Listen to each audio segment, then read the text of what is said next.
శక్తిని నెరపుటకైనా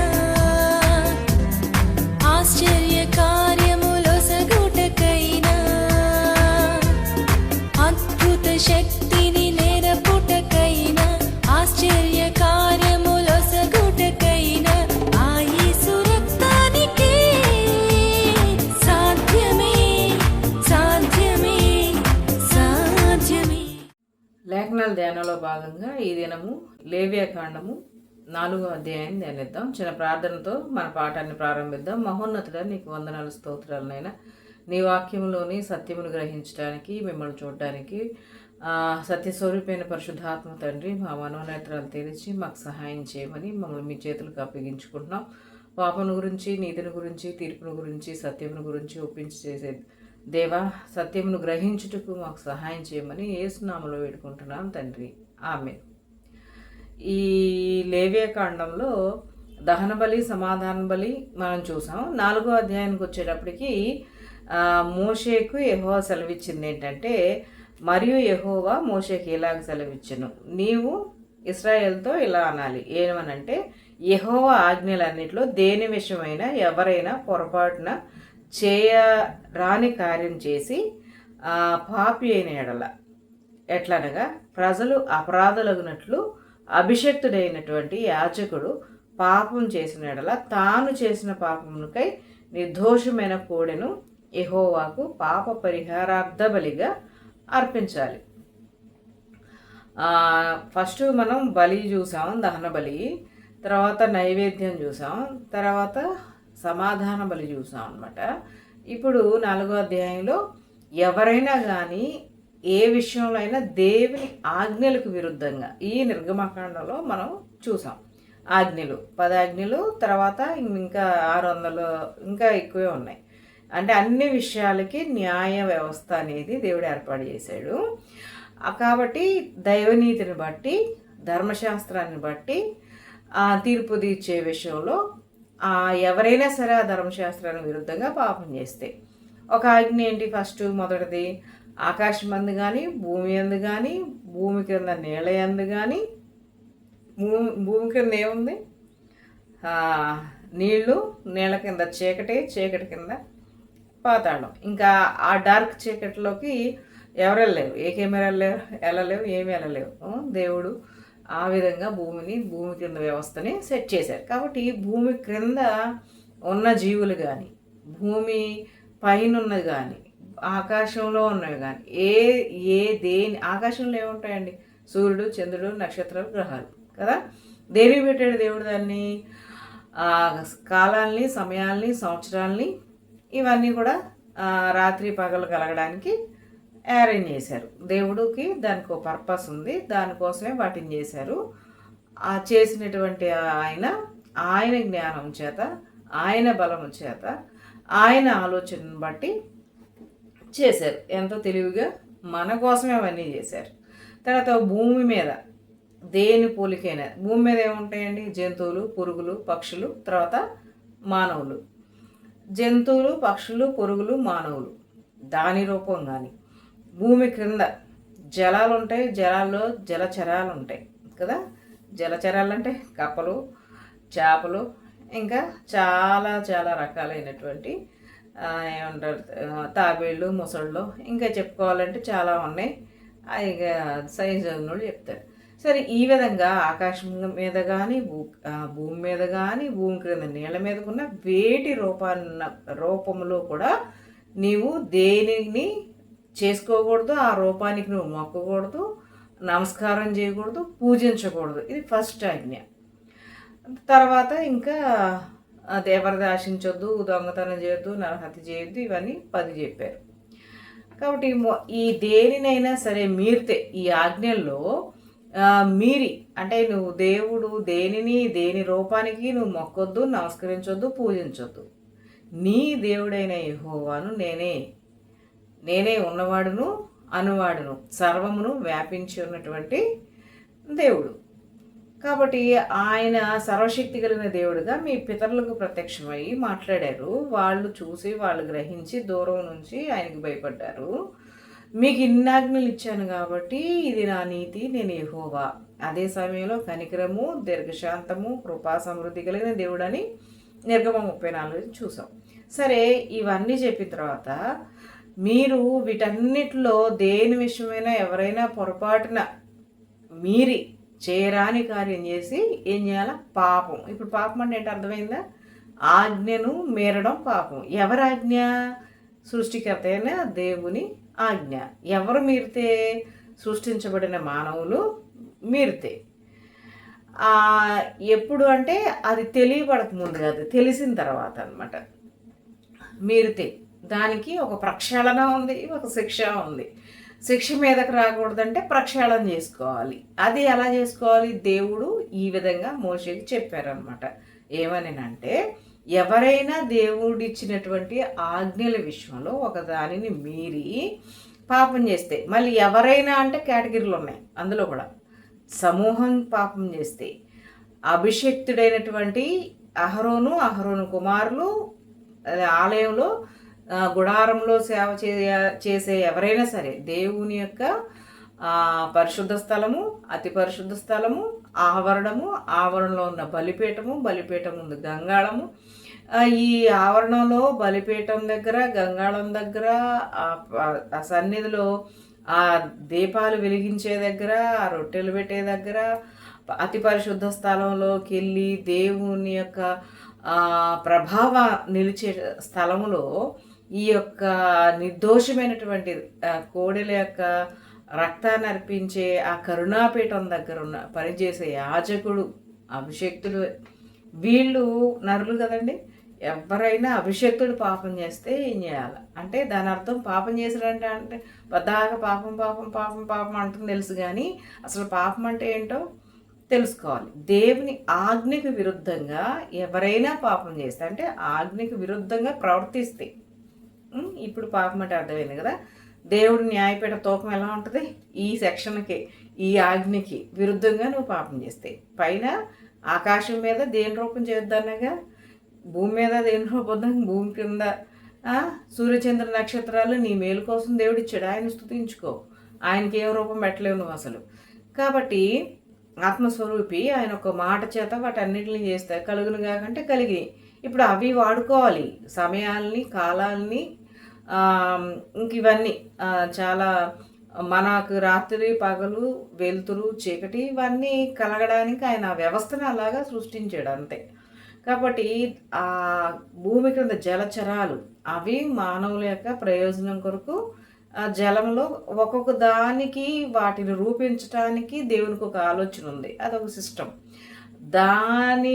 దానిని పట్టుకొని నువ్వు నమస్కారం చేసి, ముసలి నీకంటే బలమైంది, ముసలిని చేసుకొని దానికి నమస్కారం చేస్తే ఇదంతా జ్ఞానానికి విరుద్ధం, దేవుడి ఆజ్ఞకి విరుద్ధం, పాపం. అది తర్వాత తల్లిదండ్రులు సన్మానించాలి, తర్వాత విశ్రాంతి దినాన్ని పాటించాలి, ఆ తర్వాత ఎవరిదైనా దేన్నైనా, భార్యనైనా, పశువులనైనా, ఏది కూడా నువ్వు ఆశించొద్దు. ఈ విధంగా ఇంకా సెక్షన్లు చాలా ఉన్నాయన్నమాట. కాబట్టి సమూహంగా పాపం చేస్తే, అంటే వాక్యానికి విరుద్ధంగా చేస్తే, దేవుడి ఆజ్ఞకి విరుద్ధంగా చేస్తే ఏం చేయాలి? ఇది కూడా దేవుడు చెప్పారనమాట. మొదటిగా అభిషక్తుడైనటువంటి యాజకుడు పాపం చేసిన ఎడల నిర్దోషమైనటువంటి కోడెదూడను యెహోవాకు పాప పరిహారార్థ బలిగా అర్పించాలి. దహన బలి అయింది, సమాధాన బలి అయింది, నైవేద్యం అయింది, ఇప్పుడు పాప పరిహారార్థ బలి. ఇది ఎక్కడ అర్పించమన్నారు? ఎవరైనా కానీ అది యెహోవా అన్నిటిలో దేన్నైనా మీరి పాపం చేసిన ఎడల, మీరి ప్రవర్తించిన ఎడల, అట్లా అన్నమాట. దానికి ఏం చేయాలంటే నిర్దోషమైనటువంటి ఒక కోడెను అర్పించాలి. గలతీ పత్రిక వస్తే, క్రీస్తు శకానికి వచ్చేస్తే, ఇప్పుడు గలతీ పత్రికలో ఒక 1వ అధ్యాయం 4వ వచనంలో ఏమనుందంటే, పాప పరిహారార్థ నిమిత్తం తండ్రి అయిన దేవుని చిత్త ప్రకారము దేవుని ద్వారా మనకి కృపా సమాధానం కలుగునట్లు. అంటే సమాధానం ఎప్పుడు ఉండదు తెలుసా? ఆజ్ఞను అతిక్రమించి పాపం చేసినప్పుడు. సరే, ఆజ్ఞలు తెలియని వాళ్ళకి ఎప్పుడు ఉండదు తెలుసా? ఆజ్ఞలు తెలియని వాళ్ళు మనసాక్షిని కలిగి ఉంటారు. కాబట్టి చేసింది ఏదైనా చిన్న పిల్లడు ఉన్నాడు అనుకోండి, వాడు దొంగతనం చేస్తే భయపడతాడు. అంటే సంథింగ్ ఎవరో దొంగతనం తప్పు అని అడిగి తెలియకపోయినప్పటికీ కూడా ఒక 3 సంవత్సరాల పిల్లోడికి ఆడు తందగాంది ఏదో పెన్నో పెన్సిలో దొంగిలిచ్చినప్పుడు కొంచెం భయపడి దాన్ని దాయడానికో లేకపోతే సీక్రెట్గా దాన్ని మెయింటైన్ చేయడానికో వాడు కొంచెం భయపడతాడు. అంటే మనసాక్షిలో నేను చేసింది కరెక్ట్ కాదని 5 సంవత్సరాలు 6 సంవత్సరాలు 4 సంవత్సరాలు 3 సంవత్సరాల పిల్లలు కూడా చేసింది తప్పు అని మనస్సాక్షి ద్వారానే గద్దించబడతారు. కాబట్టి ఈ వ్యవస్థ అనేది లోపల కూడా ఉంది. నువ్వు చేసింది తప్పు, దేనికి విరుద్ధంగా చేసావు? ఆజ్ఞకి విరుద్ధంగా. ఆజ్ఞ ఎక్కడ ఎవరిచ్చారు? దేవుడిచ్చారు. మరి ఇప్పుడు దేవుడిచ్చినప్పుడు నీకు అది తెలియనప్పుడు మరి నీకు భయం ఎందుకు కలుగుతుందంటే లోపల ఒక వ్యవస్థ ఉంది, మనస్సాక్షి.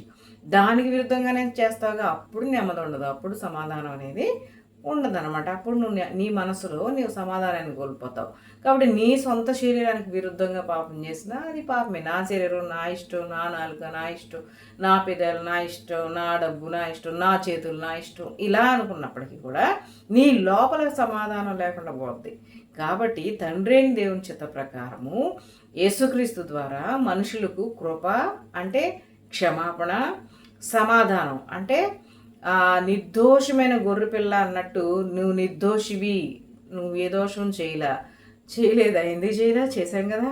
మరి ఎప్పుడు నిర్దోషం అంటే నిర్దోషి అయిన ఒక కోడె అర్పించబడింది కదా, ఒక గొర్రె అర్పించబడింది కదా, ఒక పక్షి అర్పించబడింది కదా. ఆ నిర్దోషమైనది అర్పించబడినప్పుడు దేవునికి అది ఇంపైన సువాసన అయినప్పుడు ఈ దోషం చేసిన వాడు ఉన్నాడుగా మనిషి, ఇతని హృదయంలో సమాధానం, నెమ్మది. ఎందుకు? అది దేవుడు క్షమించాడు. ఎందుకు క్షమించాడు? ఒక నిర్దోషమైంది తన ఎదుట పక్షికి పాపం ఏం తప్పు చేస్తుంది, జంతువు ఏం తప్పు చేస్తుంది కదా. కానీ బలి మనం అవి గోల పెడతాయి, అసలు ఇష్టపడ వాటికి తెలిసిపోద్ది. అయినప్పటికీ మనం బలవంతంగా వాటిని అర్పిస్తాం. కాబట్టి అవి ఎంతో వేదన పడి అవి ఎంతో వాటి రక్తాన్ని అర్పించినాయి. కాబట్టి నీ దోషం బదులు నువ్వు చావకుండా, అంటే మనిషి పక్షుల కంటే జంతువుల కంటే మరి ఏ ఇతర వాటి కంటే, నీ నైవేద్యాల కంటే, నీ ఆహార వస్తువుల కంటే, నీవు ఇచ్చే వెండి బంగారాల కంటే వీటన్నిటికంటే నువ్వు చాలా శ్రేష్టమైన వాడివి దేవుడికి. అందుకనే అనమాట నీ బదులు వేరే దాన్ని అరేంజ్ చేశాడు. అది ఎప్పుడు చేశాడు? క్రీస్తు పూర్వం ఎప్పుడో అరణ్యం అప్పుడు చేశారు 14లో. కానీ తర్వాత ఇప్పుడు అన్నిటికీ పాత్రేపాదం చెప్తూ నేను క్రీస్తు గురించి ఎందుకు మాట్లాడుతున్నానంటే దేవుని యొక్క కాలానికి ఒక ప్లాన్ ఉంది. సృష్టించబడిన దినం మొదలుకొని భూమి ఎండ్ అయ్యే దినం వరకు, ఆకాశం ఎండ్ అయ్యే దినం వరకు, కింద ఉన్నటువంటి వ్యవస్థ అంతా నీళ్లు చీకటి ఇదంతా మూయబడే దినం వరకు ఆయనకు ఒక ప్లాన్ ఉంది. ఈ ప్లాన్ అంతా మనుషుల గురించి, వాళ్ళు కాపాడడం గురించి, వాళ్ళ చేత ఒక రాజ్యాన్ని, పవిత్రమైన రాజ్యాన్ని ఏర్పాటు చేయడం దేవుని ఉద్దేశం. దేవుని రాజ్యం సమీపంగా ఉంది, మానవ రాజ్యం అంతమవుతుంది.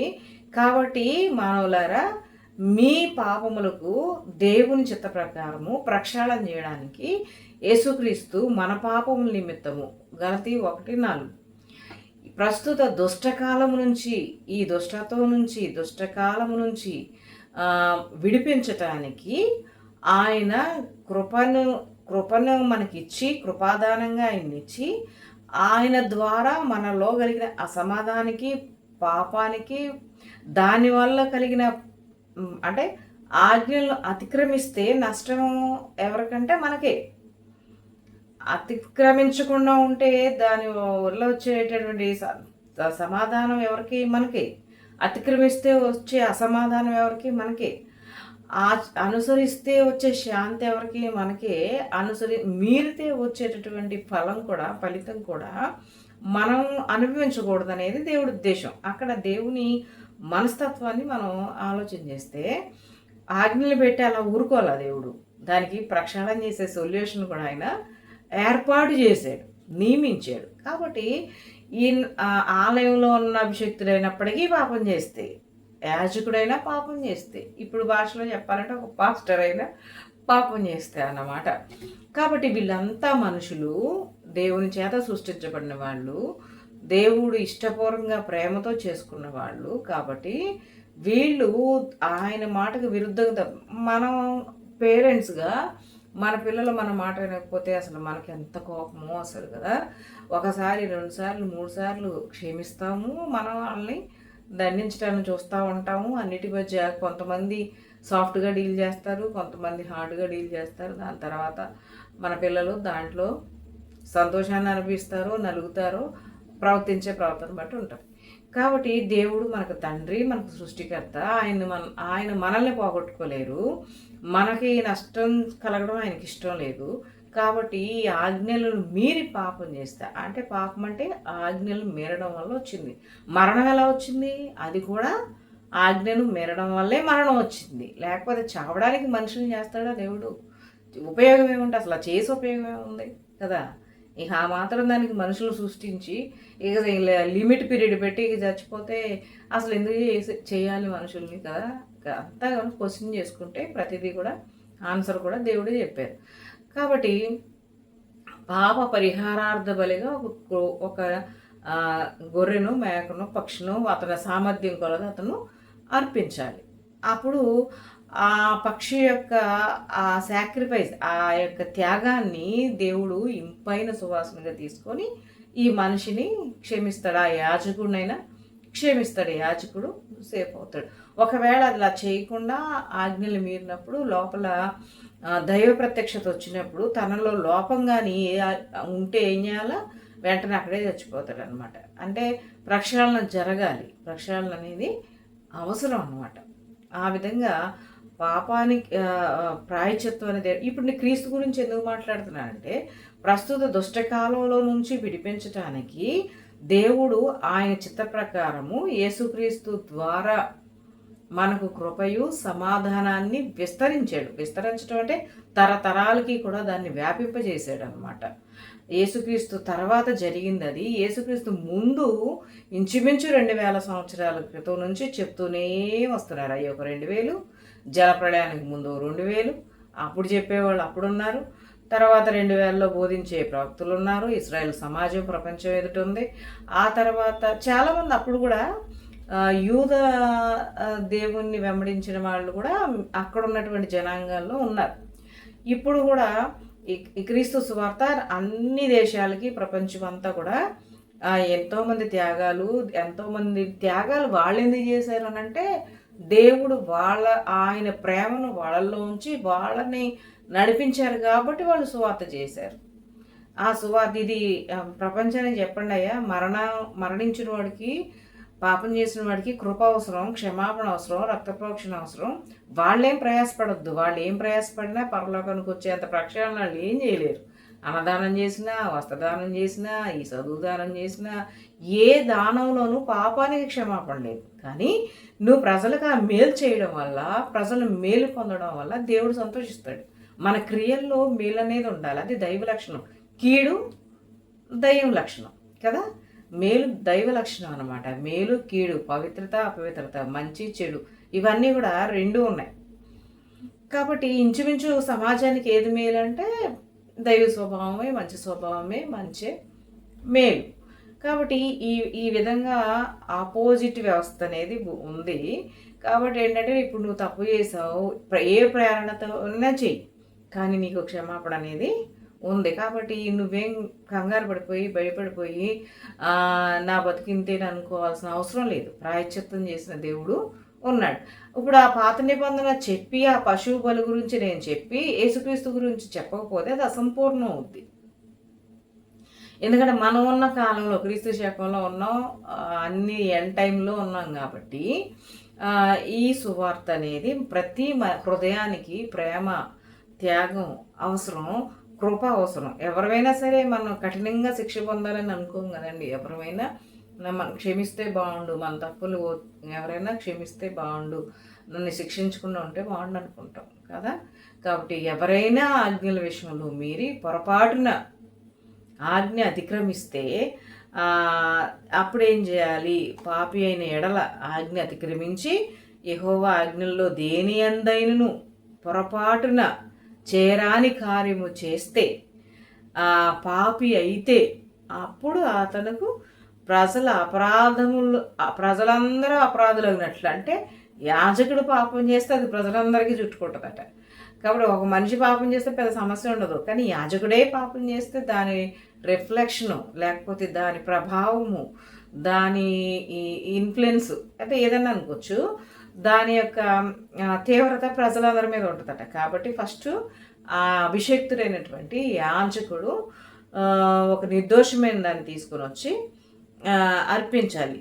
అంటే అది పాప పరిహారార్థ బలి, పాపానికి పరిహారం చేయబడినటువంటి బలి. కాబట్టి అతడు ఏం చేయాలి, ప్రత్యక్ష గుడారం దగ్గర యెహోవా సన్నిధిని ఆ కోడెను వధించాలి. యెహోవా సన్నిధికి దానిని వధించాలి. అభిషేక్తుడైన యాజకుడు ఆ కోడిని అర్పించినప్పుడు యాజకుని ఆ రక్తాన్ని తీసుకెళ్ళి అతి పరిశుద్ధ స్థలంలో కరుణాపీఠం దగ్గర, ఇంకా దేవుడు ఒక ప్రాసెస్ చెప్పాడు.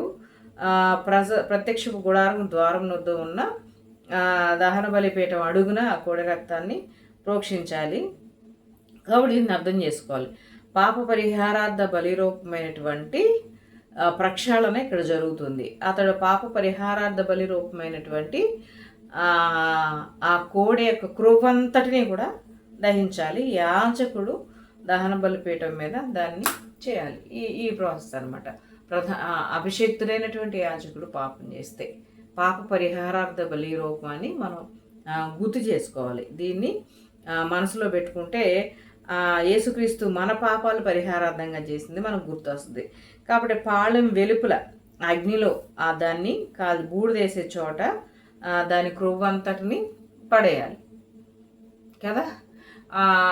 దీనిని మానవునికి తన ఏ విధంగా పాపం చేసి ఉంటాడో మనం ఆలోచించవచ్చు అంట. అసలు అంత ధైర్యం ఏంటి, అసలు అది ఆజ్ఞ అని తెలుసు కదా, అయినా చేసాడు. కాబట్టి నిన్ను రాళ్ళ పెట్టి చంపాలి. కాబట్టి అట్లా కాకూడదని అంటే ఈ పాప పరిహారార్థం ఏదైనా ఒక పశువుని తీసుకొచ్చి దాన్ని వధించాలి. అది ఆ దహన బలి అదంతా బయటపారేయాలి. యేసుప్రభు వారి సిలువలో చూడండి, పాప పరిహారార్థ బలి ఆయన అయినప్పుడు ఆయన ఎక్కడ సిలువ వేశారు? యెరూషలేం లోపల మందిరంలో వేయలే, లేకపోతే యెరూషలేం అతి పరిశుద్ధ స్థలంలో పరిశుద్ధ స్థలంలో ఆయన సిలువ వేయలే, ఊరు బయట తీసుకెళ్ళ కొండ మీద యెరూషలేం బయట వేశారనమాట. అర్థం అవుతుందా? కాబట్టి మన వ్యర్థత్వం అంతా ఏ వ్యర్థత్వం లేని ఆయన భరించాడు. అర్థమైందా? కాబట్టి పాప పరిహారార్థ బలిగా పాపానికి పరిహారం ఉంది, అది క్రీస్తు రక్తం. కాబట్టి అందరూ సంతోషించాల్సినటువంటి శుభవార్త ఇది. నెక్స్ట్ వచనాలు రేపు వచ్చే ఎపిసోడ్లో చూద్దాం. మొత్తం 35 వచనాలు ఉన్నాయి. ప్రారంభ వచనాలే మనం చూసాం.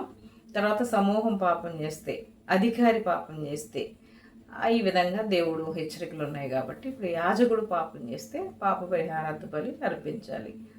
ఇప్పుడు మన కొరకు యేసుప్రభువు దాన్ని భరించారు. ఇది శుభవార్త. దేవుడు తన పరిశుద్ధ వాక్యాన్ని ఉంచును గాక. ఆమేన్.